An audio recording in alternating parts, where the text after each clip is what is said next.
Misalnya saya kira. Kamu kalau angge padi ada rupiah 500 yang wedi වෙන්න ඕනේ.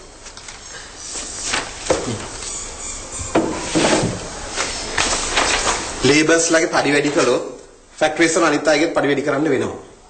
ඊට පස්සේ drivers lagi. ඊට පස්සේ PM lagi. ඊට පස්සේ clerk lagi. ඊට පස්සේ accountant lagi. කී දෙනෙක්ද? මිසදා සේකරේ කතාව හරියට සුබ සායස කතාවේ රජුරෝ බදොඩු කරන්න කිව්වා වගේ. හා? ඒකනේ පහන් procedure එකනේ.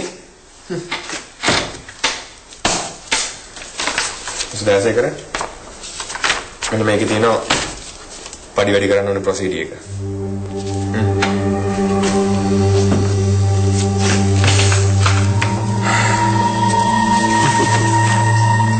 Oh my God.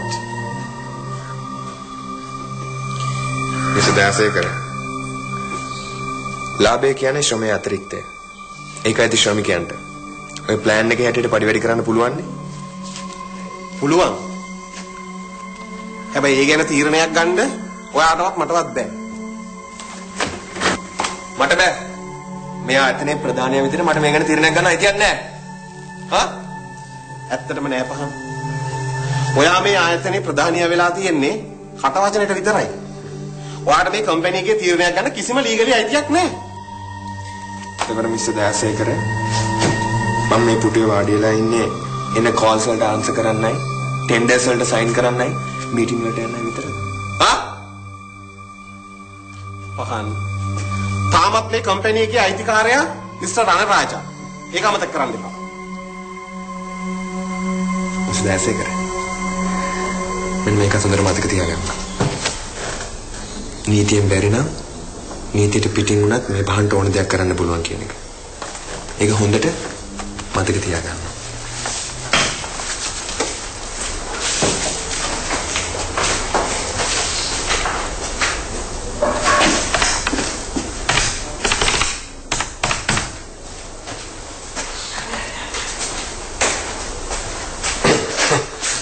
දාසේකර දැන් කරලා තමසක ජොබ් එක කියනවා සර් මම්මටයි තාත්තටයි. හැබැයි මෙන්න මේක අසුනට මතක තියාගන්න. ඔය කාටවත් කරන්න බෑ මේ පහන අතර. ඒකත් මතකතුව කියන.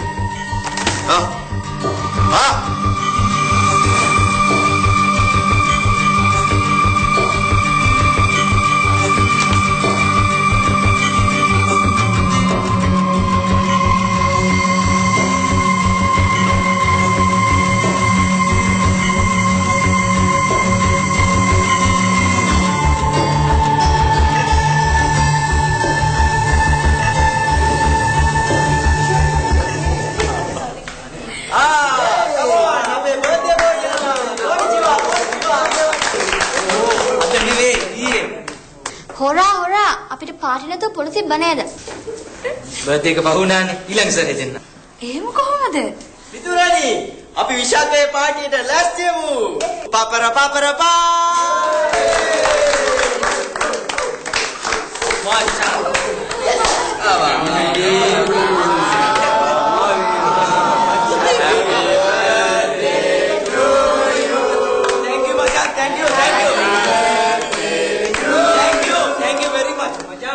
අදා ගන්නවත් බෑ. හරි. ගුණ කතර ඕනේ නෑ.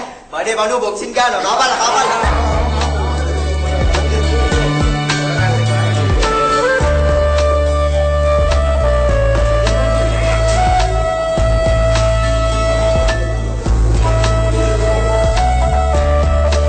Thanks, man. Happy birthday. Hey. බලන්න උගේ ටී-ෂර්ට් එක ලස්සන. උෂි උඹට මොකද හිතෙන්නේ? ඒ ගැන. ඉම්පෝර්ටඩ් බ්‍රෑන්ඩ් එකක්. සෑහෙන්න වටිනවා. ඔව් 1500. ඉලිනි ඔබට මොකද්ද මේ ගැන කියන්න තියෙන්නේ? ෂුවර් එකටම විශාකට ගර්ල්ෆ්‍රෙන්ඩ් කෙනෙක් ඉන්නවා. ඊළඟ බර්ත්ඩේ එකත් වෙඩින් එක දවසේම ගමු. බලට පිස්සු බා. බලට පිස්සු.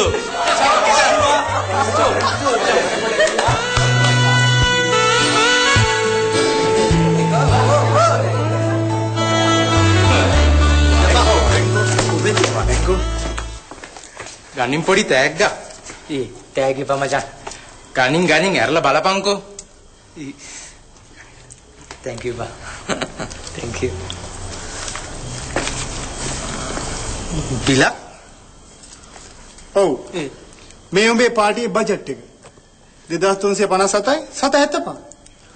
මේ යන ගමන් ඕකේ තියෙන ඔය ෆුඩ් සෙන්ටර් එකට ගියවන පළමුට. මචං.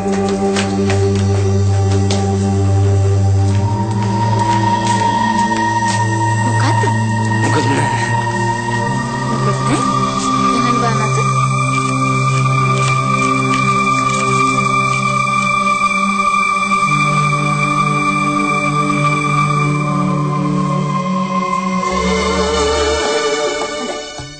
Okay. Thank you. Bye. Thanks. Bye. Uta?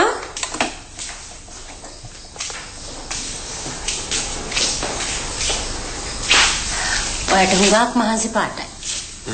මං තේකක් ගේන්න කියන්නේ. හා. මේරි තේකක් ගේන්න. ඔයා දන්නවද? අන්න තාත්තා අහනවා ඔයා තාත්තා වගේම වැඩ කරගෙන යනවාද කියලා. කම්පැනි එකේ. මොකද්ද? තාත්තාගේ හිතේ ඔයා ගැන ගොඩාක් ලොකු බලාපොරොත්තු තියෙනවා පුතා. තාත්තලා කොහොමද එහෙමනේ අම්මා?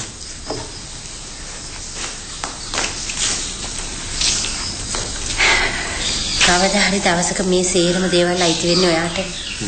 ඉතින් තාත්තට ඕන ඔයාව හොඳ පාලකයෙක් කරන්න. තාත්තා හුඟක් වෙනස් විදියට හිතන කෙනෙක්. තාත්තා හුඟක්ම වෙනස්ම විදිහට හිතන මිනිසෙක්. හරි. අම්මා කිව්වා හරි තාත්තා හරියම වෙනස් මිනිසෙක්. ඒ හින්දා තමයි තාත්තගේ කම්පැනි එකේ මිනිස්සු වගේම මාවත් තාත්තා ගානට අඳලා තියෙන්නේ. පහන් අම්මා තාත්තා දන්වැල් අතේ තියාගෙන කම්පැනි එක ඉස්සරහා මාව බුරන මුරබල්ලෙක් කරා. මං ඒ හැම දෙයක්ම දන්නවා.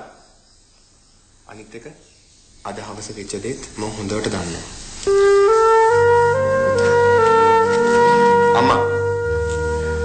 අම්මා තාත්තගේ කම්පැනි එකේවත් එයාගේ මහලුකු දේපලවලවකත් අයිතිය මට නැති හින්දා මට වෙච්ච අසාධාරණේ මං ඉවසනවා. හැබැයි රන්රාජා මුදලාලිට කියන්න එයාගේ කම්පැනි එක වෙනුවෙන් කමුරුන මිනිස්සුන්ට ඒ හැම සතේකම අයිතියක් තියෙනවා කියලා. ඒ මිනිස්සු මේ කිසි දෙයක් ඉවසන්නේ නැහැ අම්මා. මගේ තේ කම්පැනි එක නේද?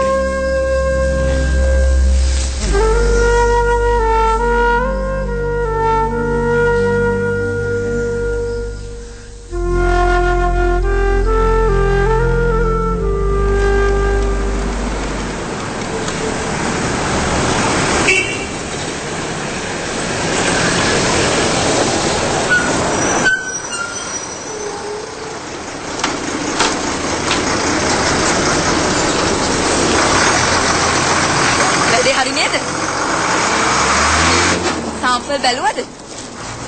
වඩ හොඳයි කිව්වනේ. අයියේ අපිට කීයක් ඉල්ලුවද? කියන්නකෝනේ. උන් ඔක්කොම හිතාගෙන ඉන්න ගම්බිරි ඉබේ කඩිලා ඉබේම පැකට් වෙනවා කියලා. අයියෝ. එපා කිව්වද? වැඩක් නෑ පොඩ්ඩිය 2.50ට ඉල්ලන්නේ. 2.50ට ඉල්ලන්නේ. අපරාදේ. මං නිරුලේ ගෙදර යනවා කියලා අම්මටත් බොරුවක් කියලා යාවි. ඒක තමයි මං කිව්වේ එන්න එපා කියලා. චි බිස්නස් එකක් හින්දා ජීවිතේටම චාටර් වුණාමයි මම. මේ පැත්තේ කඩවල වලට දාන්න බලමුද? මේ පැත්තේ කඩවල වලට?